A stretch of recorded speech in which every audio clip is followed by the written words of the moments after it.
Hey everyone, Jennifer Lee Chan here from NBCSportsBayArea.com. It is Wednesday, and we just watched 49ers practice, and a few players are out. Tatum Bethune, as we knew, with a high ankle sprain.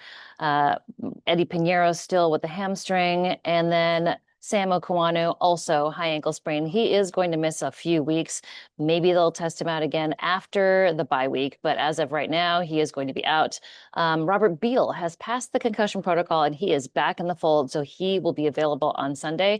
Luke Gifford was limited with a hip and a neck injury. So he played after being limited throughout the week last week, so I would expect him to play again on Sunday. Again, Robert Beal back, Sam Okuanu out. We knew Eddie Pinheiro was going to be out. He'll probably be back after the bye, hopefully. Same with Tatum Bethune, out until after the bye. Curtis Robinson did talk about how he wanted to make sure he was a better tackler. He did miss 3 tackles in that last game. So he is, again, going to be the Mike linebacker heading into Cleveland.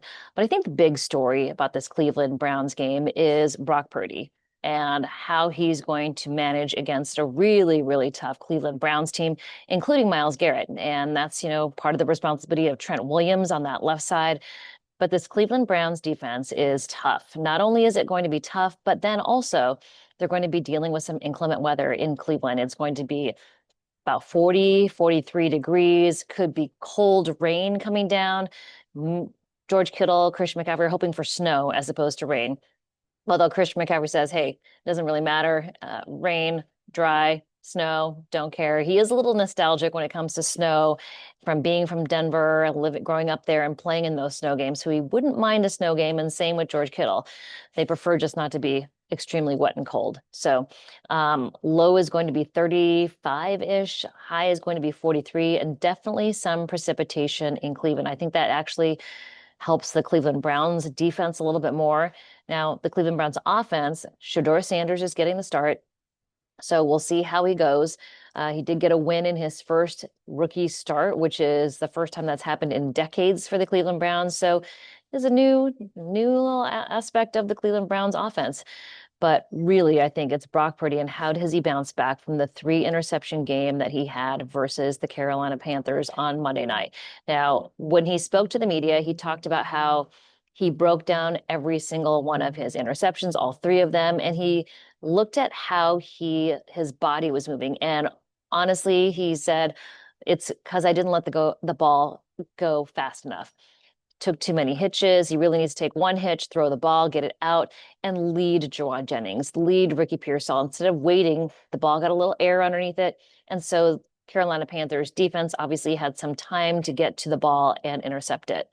Now, obviously, the defense for the 49ers also got their picks. Jair Brown, really, really successful game. 2 interceptions, 5 tackles, got the highest PFF grade on the defense. So that defense keeps trending the right way, they should have a good game in Cleveland. But really, Brock Purdy and trying to bounce back is the big story. So I asked him, Jauan Jennings, yes, obviously you're throwing a lot of balls to George Kittle and Christian McCaffrey, but Ricky Pearsall and Brock Purdy were the standouts during training camp. And I said, you guys have both missed time. You guys had it going on during training camp. Where are you guys at? Where are you at in building that timing again, building that chemistry that you had during training camp? I mean, every one of us thought, wow, this is going to be an incredible season, breakout season for Ricky Pearsall. Brock Purdy's got his guy who's going to stretch the field out. So he said, hey, there's no one I'd rather get the ball to more than Ricky. And we're really working on it. And so I think that's something that,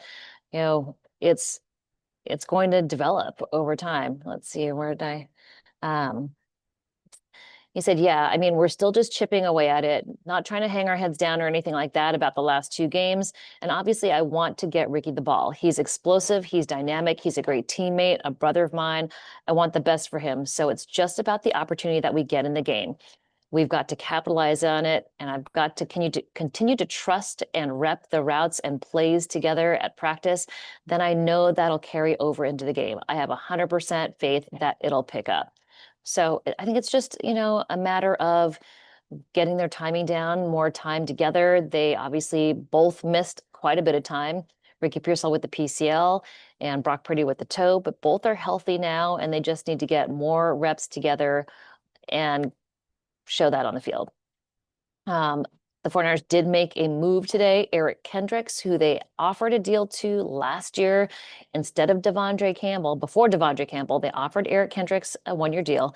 Eric Kendricks verbally agreed to it and then said, I'm going to go play for Dallas. He played for Dallas last year, and since then he's been a free agent. Since the year this year started, he's been a free agent. Crazy here. And so Eric Kendricks signed to the practice squad. And I think it's really just depth-wise.